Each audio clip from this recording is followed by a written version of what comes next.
delighted. We, for a variety of reasons, have quite a few friends and colleagues here, so it's an added benefit for me. I'm also delighted to see the Middle East voted, all over the world, including Singapore. It gives us all pleasure when we see our areas of research, an area some of us feel about very seriously, very strongly. It's not a career for some of us, as you know, in the Middle East.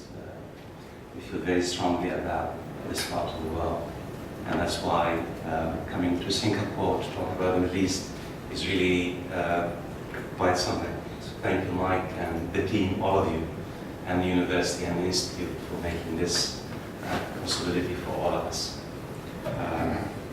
The title of my talk, as Mike has suggested, is Premature, Obituaries in the Islamic Movement. This title is not polemical or rhetorical, as you know.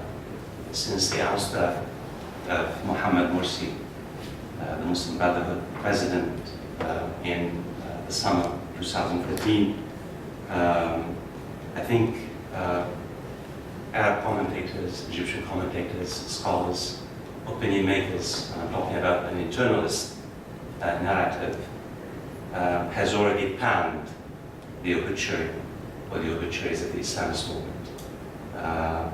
Basically, the Islamist movement, represented by the Al-Ikhwan, the Muslim Brotherhood, the most influential social and political movement in the Arab world.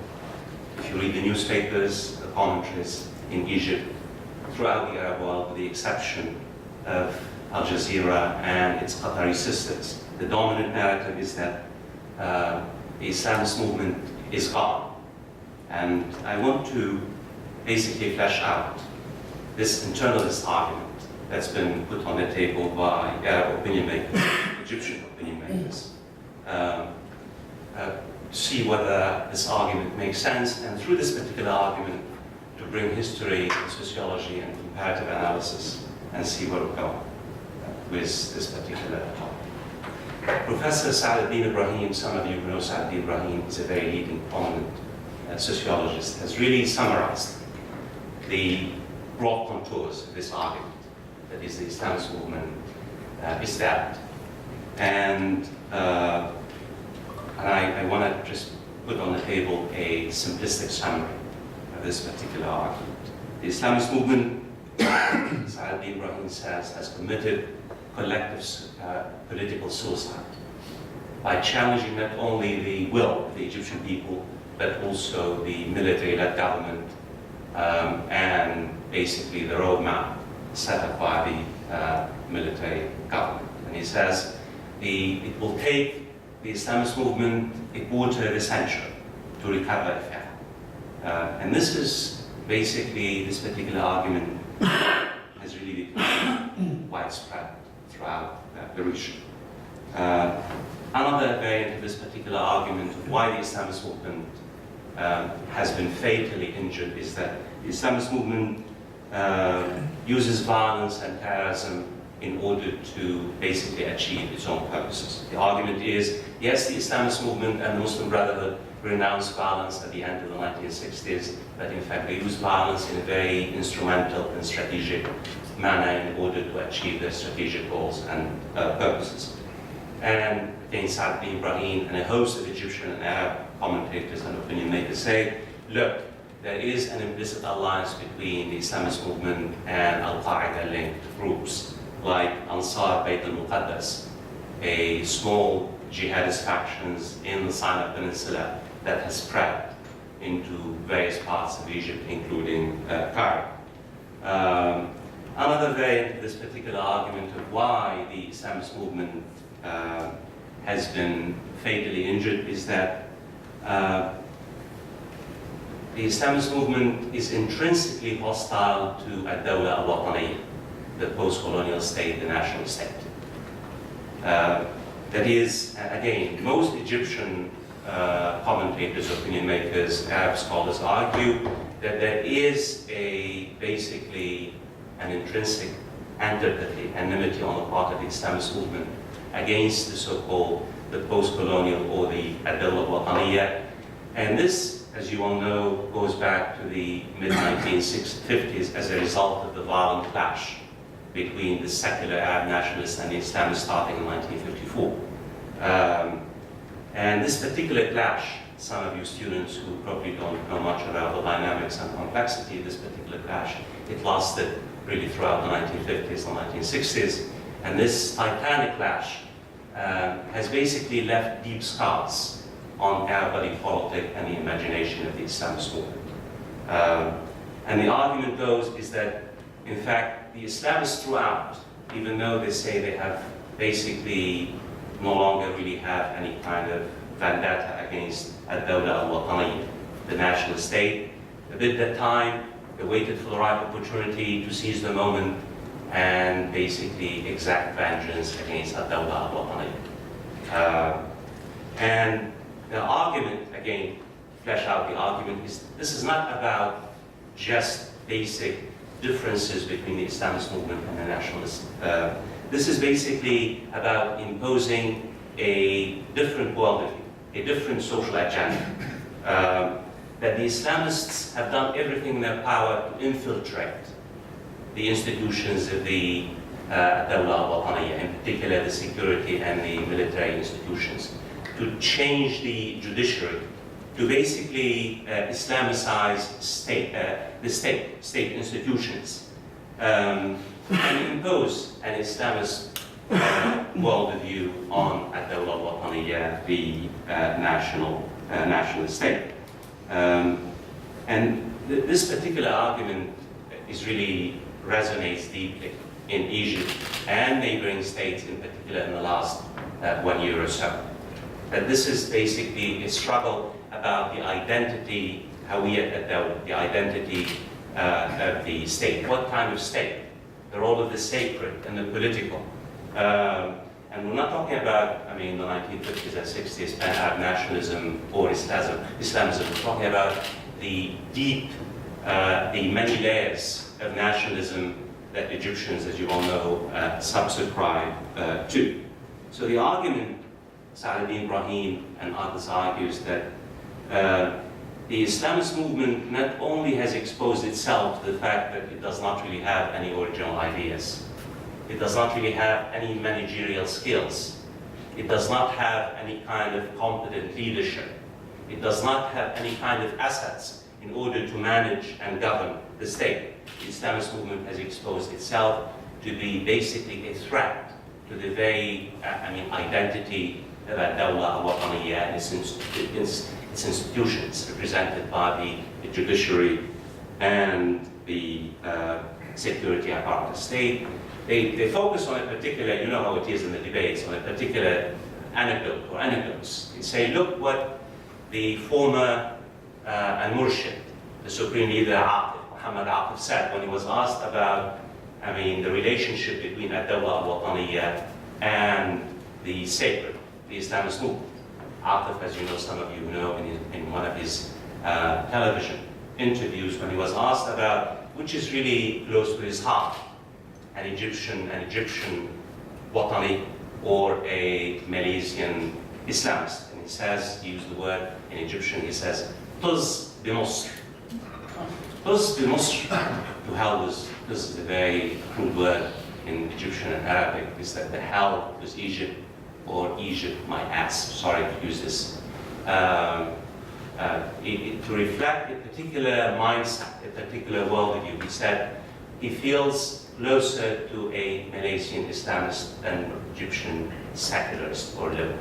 And they say Atif's response, anecdote, really reflects a deeper tendency, mindset on the part of the Islamist movement, that the Islamist movement commitment is first and foremost to an imagined ummah, the global Muslim community, as opposed to an imagined Egyptian nation. An Egyptian nation from the dunya that goes back, thousands of years. And they say, look, how do we trust this particular movement that basically has not really made peace with the imagined community, this magnificent dunya, the mother of the world, Egypt.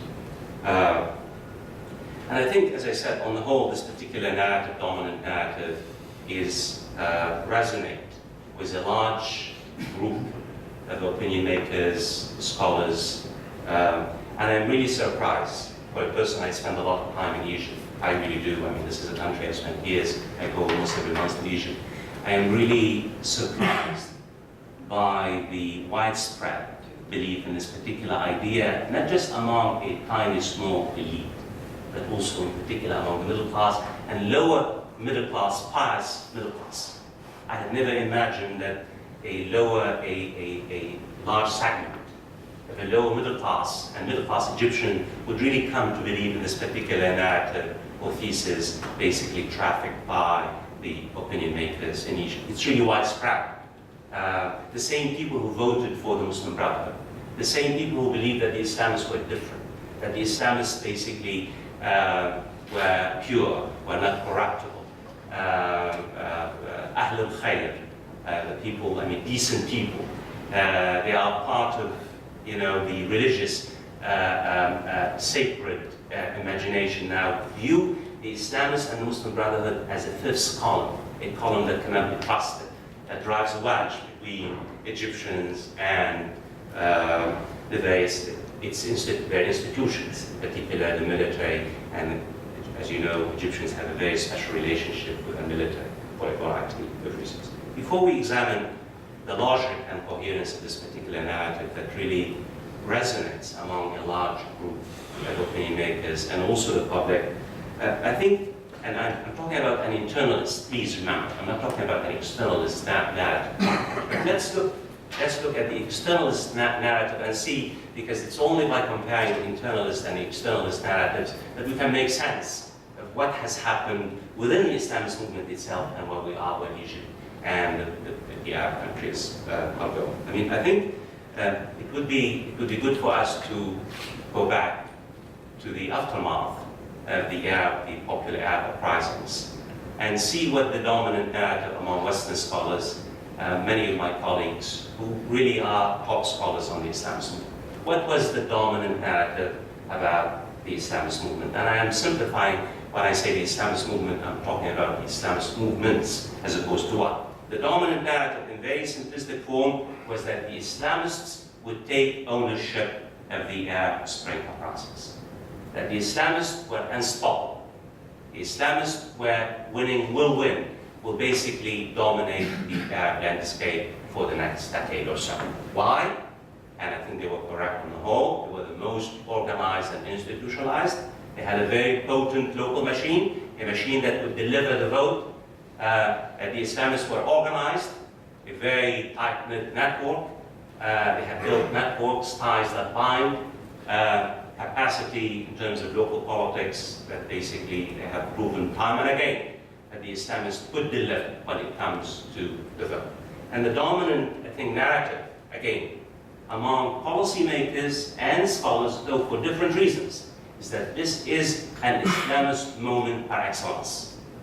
Tighten your belt and we're going to see a different face. The Islamist face will be the dominant face in Arab politics and Muslim politics, including Turkey and Iran. And I think it was this an official assessment, I would argue, after the Arab uprisings that basically has convinced the Obama administration and Western government to really begin the process of engagement with the Islamist movements.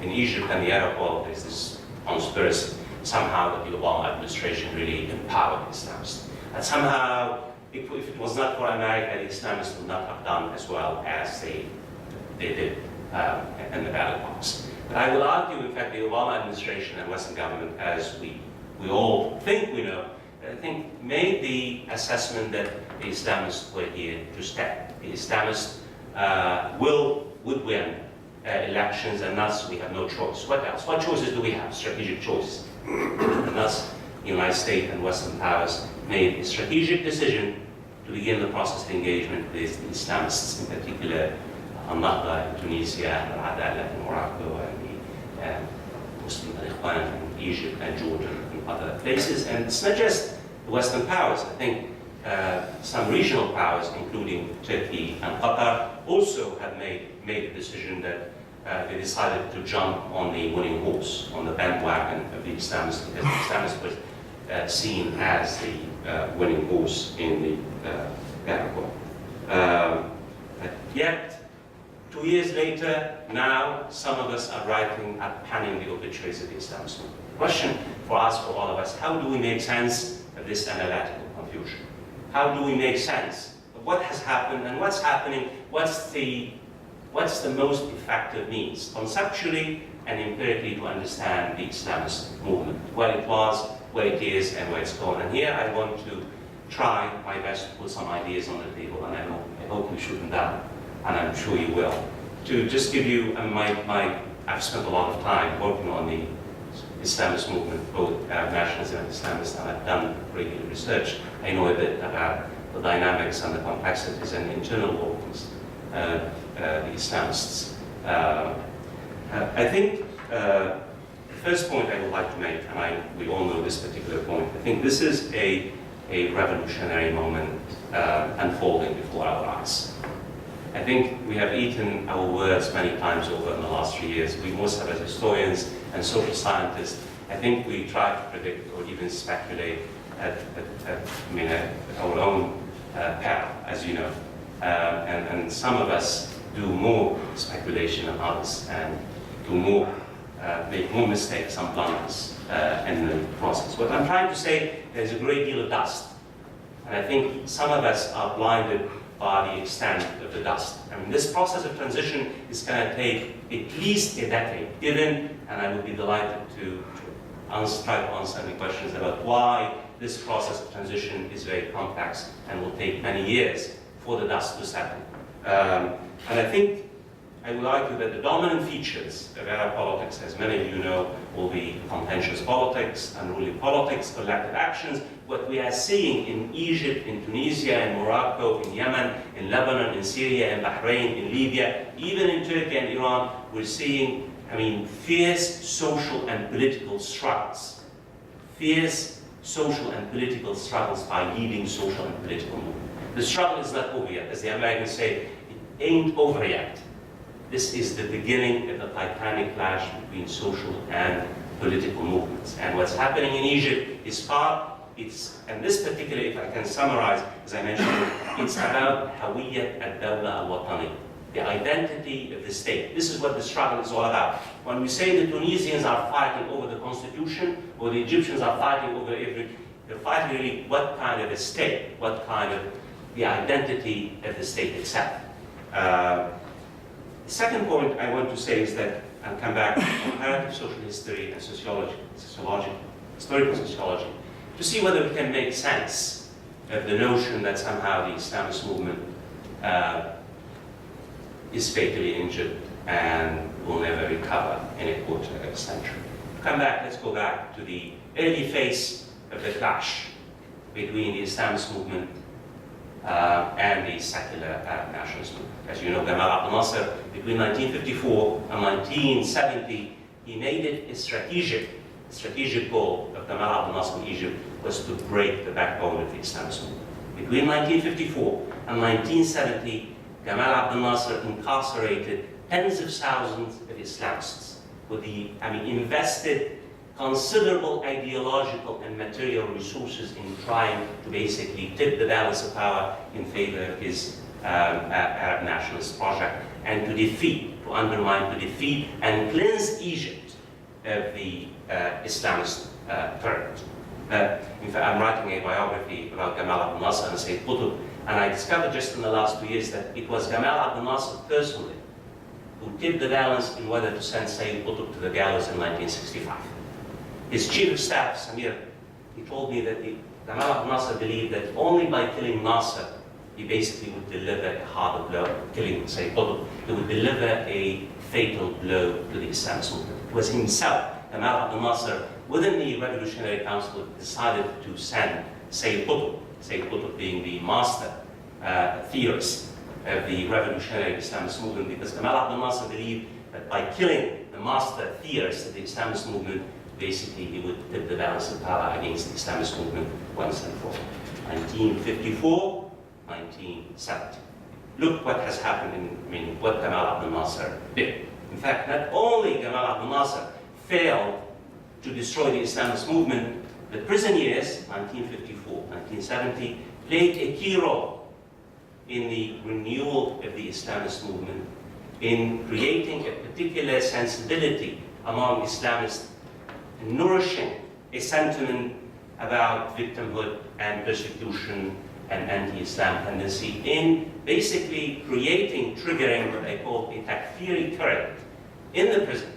Many of you probably, it was in Egyptian prisons that the takfiri current was born between 1959 and 1970. A takfiri current that basically has mutated over the last 15 years, and near and far, both of the local and the transnational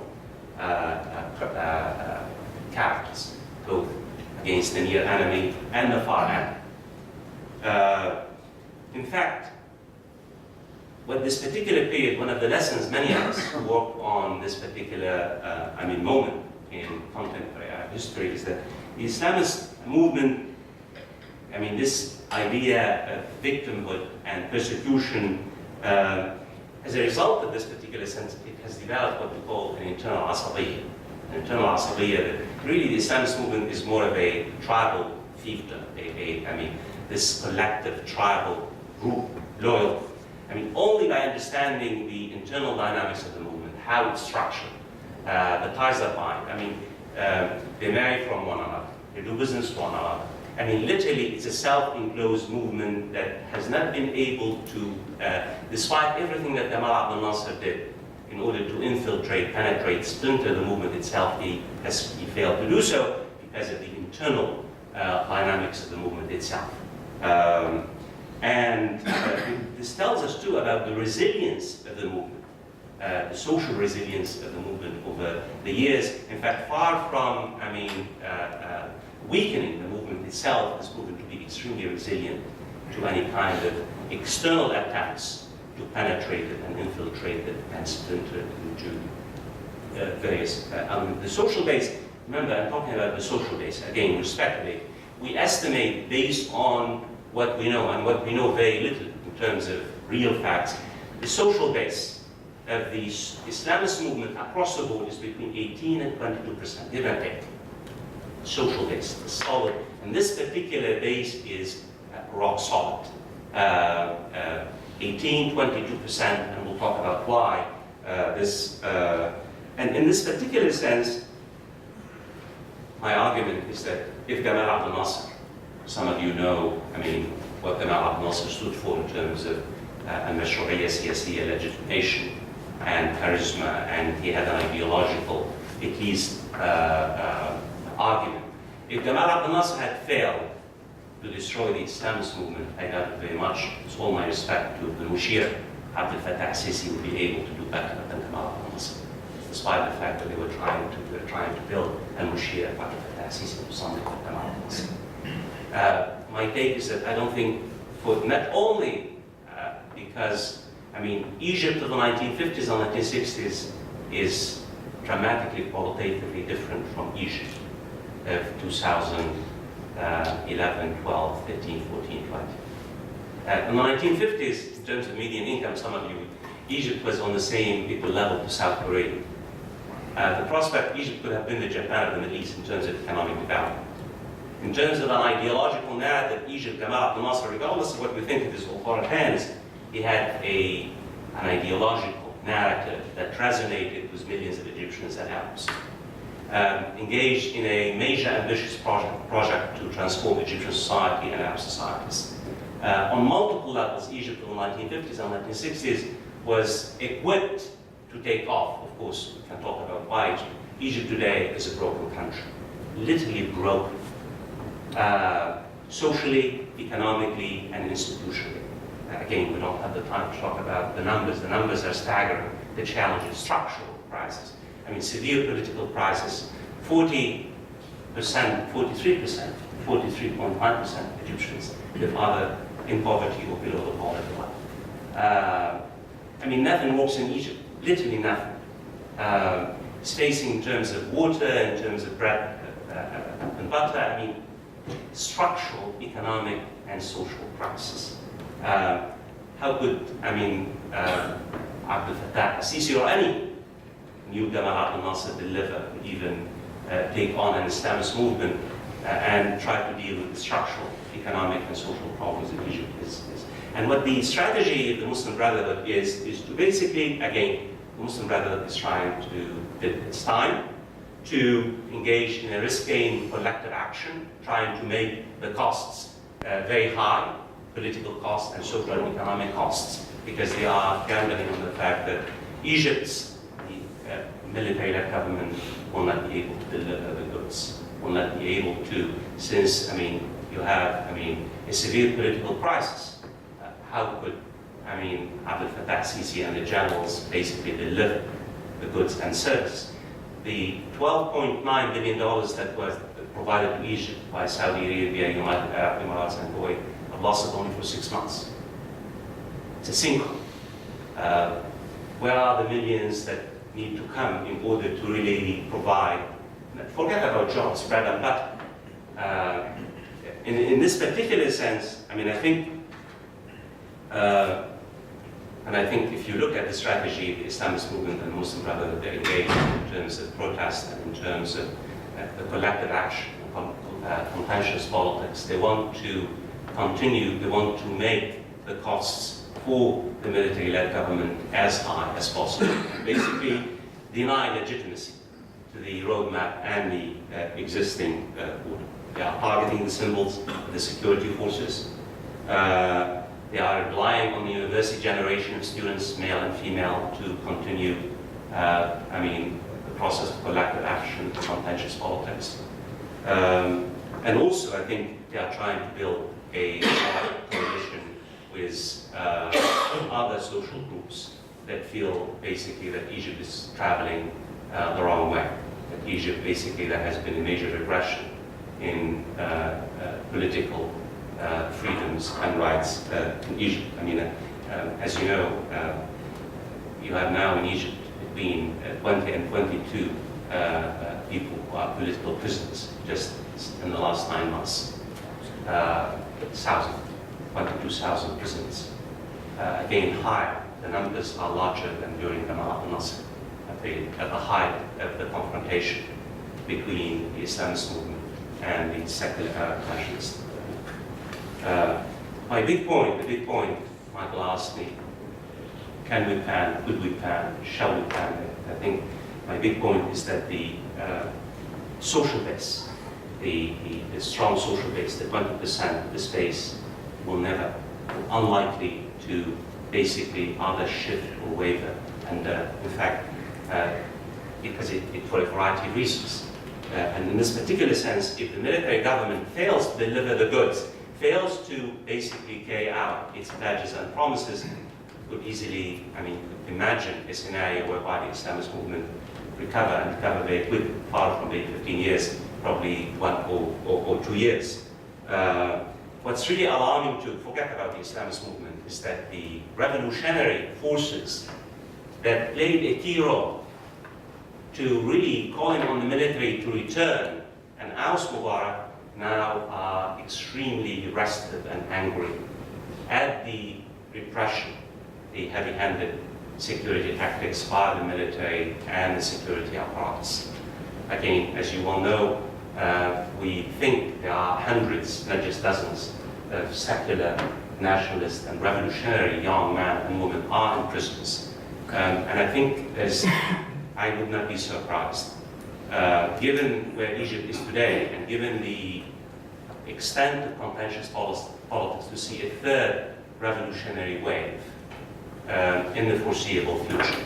A revolutionary wave that probably bigger and greater than the last 2 revolutionary waves, given again the complexity of Egypt problems, the qualification. It's one thing to say that the Islamist movement is not going anywhere. It's another thing to say that somehow we're going to see a rebirth or renewal of the Islamist movement. I don't think so. I think the Islamist movement is severely and seriously injured. Seriously and severely injured. And I think what has happened in the last year or so with the Islamists in power has really alienated a large number of citizens, in particular middle class and lower middle class people, who really believe that the Islamists would act differently. that basically would deliver the goods, would be able to provide social goods and services, would behave and act differently than their authoritarian counterparts. And in this particular sense, I think the reason why the Islamists did as well as they did in the first round of elections, we should not be surprised. The first round of elections, after years of authoritarianism, we should not have been shocked, because they were able to co-opt a critical segment of the middle class and the lower class.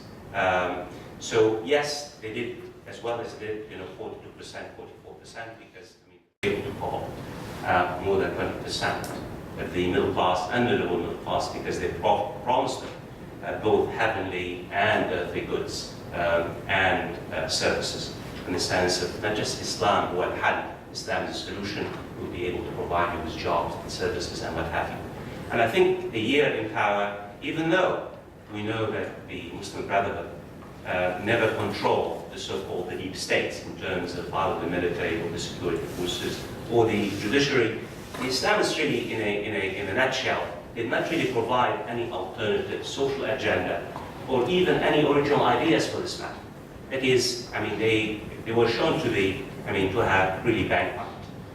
This is a movement, some of us who know this particular movement, is a giant movement that has expanded over the years, but in terms of theoretical ideas, conceptual ideas, really little, original ideas have been put on the table by the Islamist movement over the last 40 years. This is the body is huge, but really the brain has not really kept pace with the physical expansion of the movement itself. And here I want to just focus on a few. So it's not just about how incompetent Mohamed Morsi was. It's about the fact is that they did not really, think in terms of the political economy. What's the political economy of the Islamist movement? And I'm not just talking about Egypt. Whether you talk about Egypt or you talk about Tunisia, can anyone tell me what's the political economy of the dominant social and political religious-based movement in Egypt? It's liberalism, neoliberalism, and a heavy dose of state intervention. Very confusing. How do you believe in a heavy dose of state intervention and at the same time you subscribe to liberalism and neoliberalism?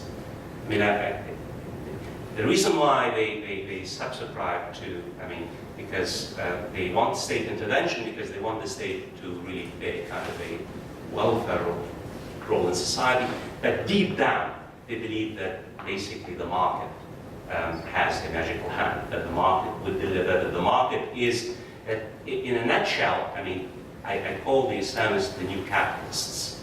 The political economy does not really differ very much from their predecessor, except that they pay a great deal of lip service to al-adala ijtimaiya, social justice. So while their rhetoric focuses a great deal on social justice, their actual policies are really deeply anchored in the whole idea of whether it's the Washington Consensus or the magical hand of the market. They are capitalists, they are Marxists, they're not merchant. They believe in liberal economics, yet they would like to wrap this particular, their political economy, is the whole idea of social justice. In a way, what we have seen so far, I'm talking about the record, that is, there is no social agenda, real social agenda. There is no third communitarian way even, like the Turkish Islamists, who really believe, even though they subscribe to liberal economic policies, but they have a kind of a communitarian third way agenda, kind of a social security roadmap. Nothing at all.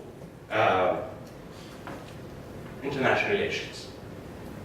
Can anyone tell me what are the international relations of the Islamist movement? We have 1 year. In what way, do the international relations of the Islamists differ from their predecessor? I think there is a PhD to be written, well, several PhDs on that this is a movement driven by realism as opposed to other ideology or constructivism.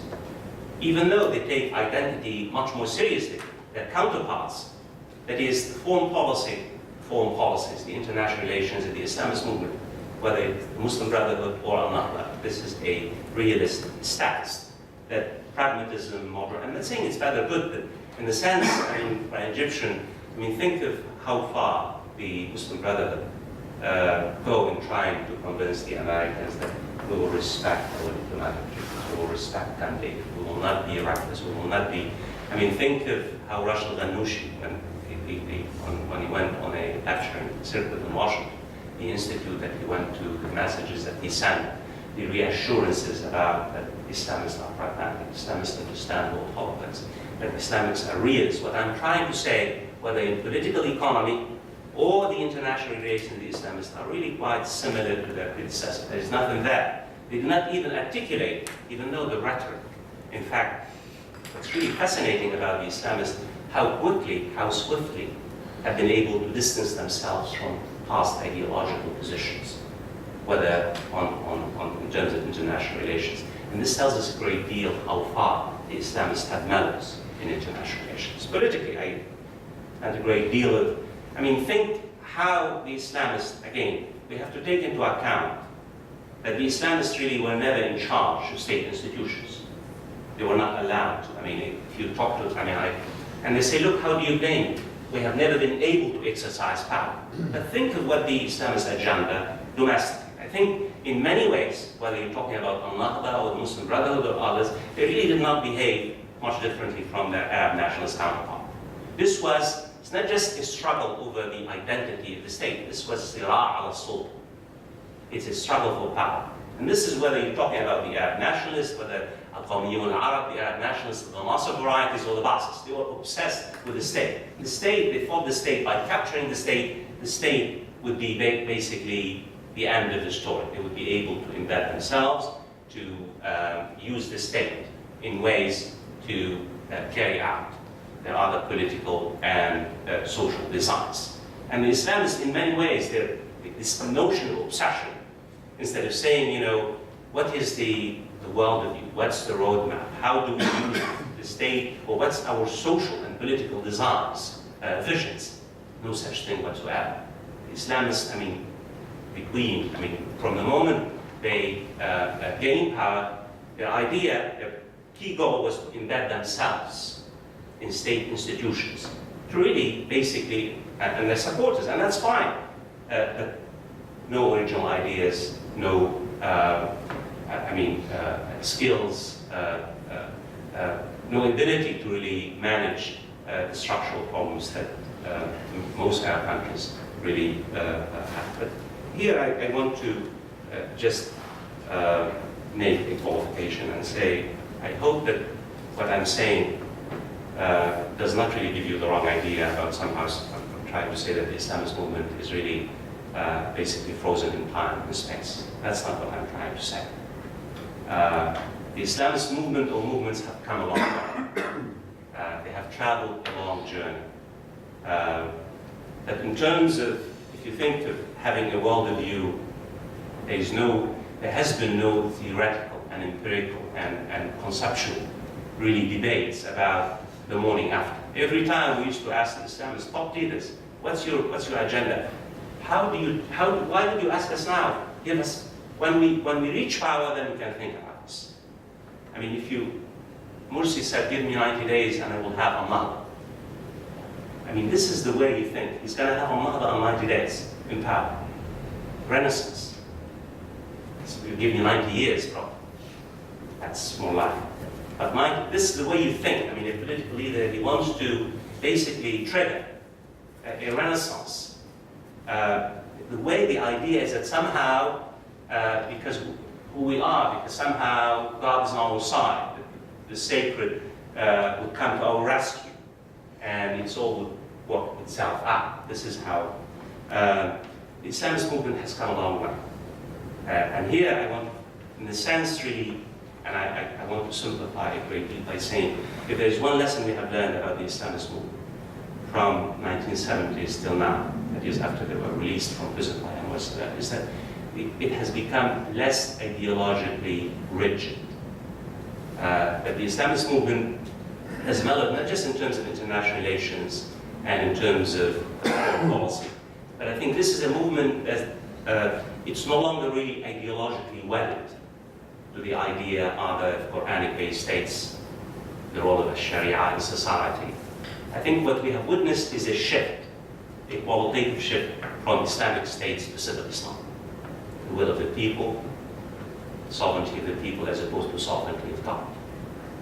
The idea is separations of power, the rule of law, Abdel al-Madaniyya, civil state, even though they have not really defined what a Dawla al-Madaniyya, there is no such thing as Dawla al-Madaniyya, you know that.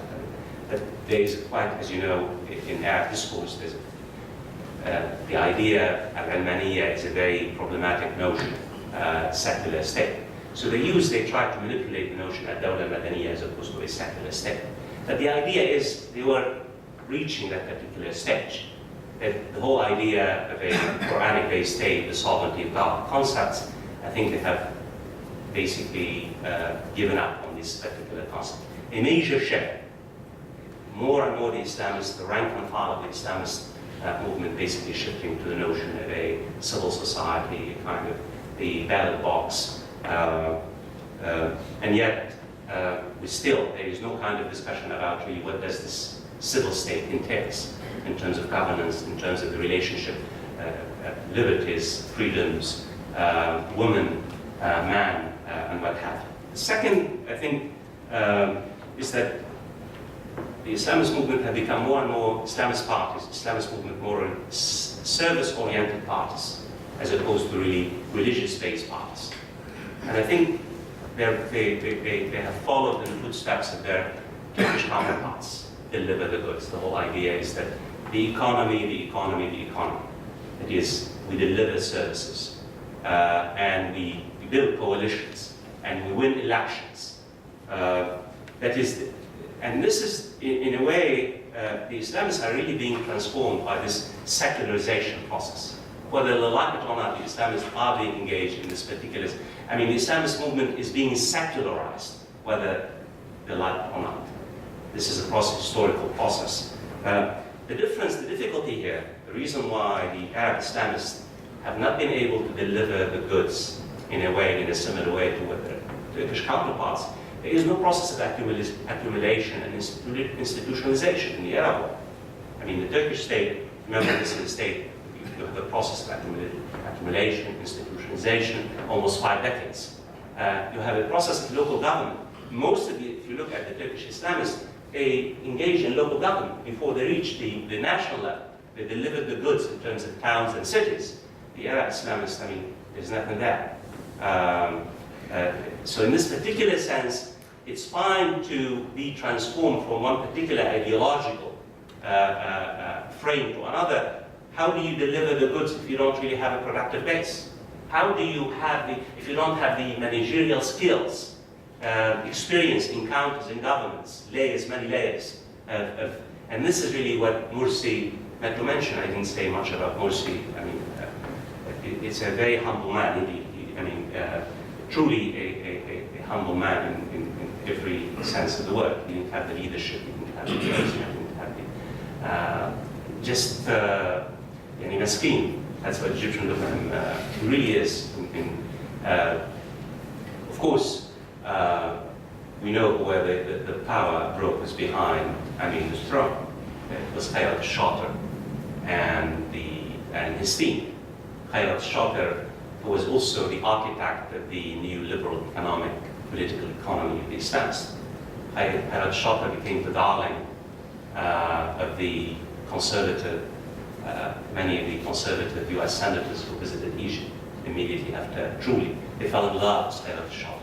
His social conservative agenda, his neoliberal economic policies, particularly Senator McCain's and Grant's and others. But this is our man, what were you hiding? Was really a love affair, nascent love affair, was not consummated, fortunately or unfortunately. But it was Khayat al-Shatir who was basically really calling the shots. That Mursi, every time he opened his mouth, he made a fool of himself and his party. So, Mursi's performance in office also hadn't a great deal of weighed down the Islamist movement. I think when I say that the Islamist movement has, evolved a great deal, what I'm trying to say is that I think the Islamist movement across the board, I'm talking about, please remember, the mainstream Islamist movement, I'm not talking about other radical or revolutionary Islamists. I think it basically accepts the notions of parliamentary life on constitutions, similar to their, European counterparts, Christian Democrats in Europe in the early part of the 20th century. I think if you look at the process, whether the Turkish Islamists, the soft Islamists, or the Arab Islamists, I think it's a similar process, similar journey. And if you look at how Christian Democrats in Europe, the transformation, again, I'm not suggesting it's identical, but there are similar social features between how the various religious-based movements in Europe and the Middle East, well, in Asia as well, and the Arab world. When I say that the Islamists accept the idea, the whole notion of parliamentary life and constitution, I'm not saying they are liberal. I think in a way, Arab Islamists on the whole, it's fair to say, and I hope I'm not being harsh, they are illiberal. They have a notion of the illiberal, the notion of the state itself, What I mean by that, look how, and here I didn't say much about, because there's much to say about how the Arab Islamists acted during the Arab popular uprisings and immediately after. That is basically, they belatedly joined the waves of protests. That they really had an instrumental view of the revolutionary process, in the way that they tried to use it in order to really maximize their bargaining power. The way they reached deals with the generals after the ouster of Mubarak. The way they tried to demobilize the waves of protest in order to shift and move the revolutionary process from the streets into the electoral process. They realized where power lies. The way they also used the elections in a very instrumental way in order to reach power and carry out their agenda imposed, their socially conservative agenda. I'm not suggesting they want to create an Islamic state, a socially conservative agenda, economically, socially, and politically. How they neglected to nourish a broad-based coalition with the revolutionaries, some of whom voted for Morsi against the old guard. The way they basically became the arrogance of the Islamists in terms of how they dealt with the constitutional process throughout. The way they basically manipulated their way to the top. Initially, we will never basically have more than 30% of members who run in the parliament. We will never have presidential. They had 3, actually. And they're on 100% for the parliament. Again, these accumulated process of pledges and lies registered with Egyptians and the revolutionary, basically, waves of protesters. The way they tried, of course they never had a chance to control the deep security state. The way they tried to co-opt the deep state as opposed to either reform the state or even transform the state. That Morsi, they really believe, if you talk to them, they believe that somehow if we win elections and we have parliament, a majority in the parliament and the president, nobody would dare to basically cut us out. They believed it. It was even today, Morsi, أنا الرئيس الشرعي مشروعية, legitimacy. They are obsessed with the notion, they don't appreciate what power is, particularly in society where the divisions are vertical and horizontal, particularly where collective action, conscious politics, in moments of transition. So what I'm trying to say is that yes, the Islamist movement has traveled a long journey, but I think there are features, dominant features, that basically the Islamist movement still has a great deal of mileage to travel in order to reach the journey that their Christian counterparts have traveled either in Europe or even in Turkey for that matter. Turkey is a question. Let me conclude by saying that I think the question, I had the wrong question, a very simplistic question. The critical question is not whether the Islamist movement will survive or not. The Islamist movement is not going to. The Islamist movement is deeply anchored. It's a social movement, entrenched, deeply entrenched in social base shocks. But it is, what lessons will the Islamist movement or Islamists take from their 1-year-long in governments, whether in Tunisia or in Egypt?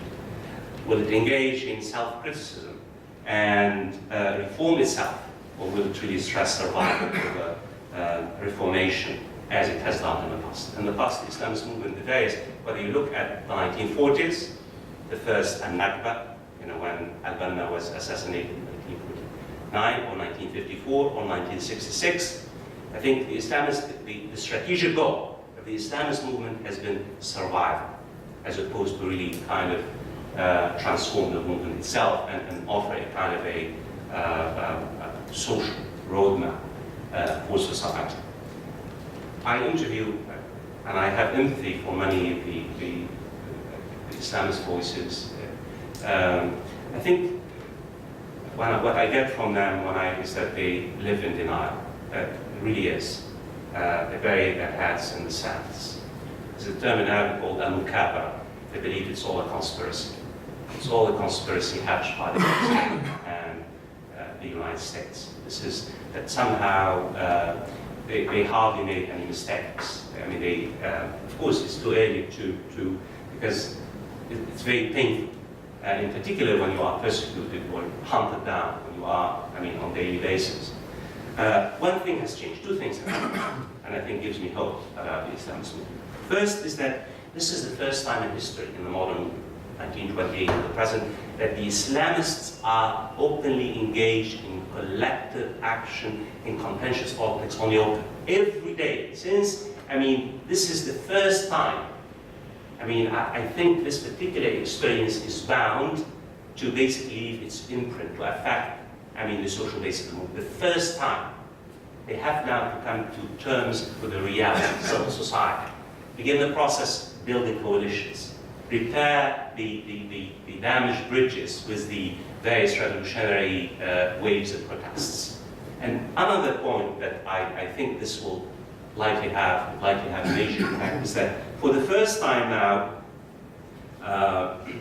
that young members of the Islamist movement, of the Muslim Brotherhoods, are in charge. It's no longer, because the first and the second tiers, as you know, are already incarcerated. The 20,000 in Premature, government has been very systematic in targeting both the first tier and the second tier to prevent the Islamist movement really from, continuing to present a threat. And we have succeeded in this, but what has happened now is that the movement is, the protests are being led by this generation, students, whether at Azhar, Cairo University, or Armenia, or Nanufia, or Sharqiyya. And this particular generation, this is, when we talk to them, they are confident, they don't have really the same scars of the older generation of the 1970s or even, and I don't think this particular generation will likely accept when the situation, when they are released, to accept anything but a major decisive role to play. And the question is, what kind of role, what kind of influences, what kind of energy and blood this particular generation will bring to this Islamist movement when basically this particular violent clash comes to an end in the midterm, as opposed to I think in this particular sense, this is a chapter that's really unfolding before our eyes. And I believe that whatever happens, this chapter will affect not only the transition process in the Arab world, because the Islamist movement, I doubt very much anything will happen if this particular clash continues, given the fact that the Islamist movement is the most influential social and political movement. This particular clash will not affect only the transition, will affect the very future of Arab society.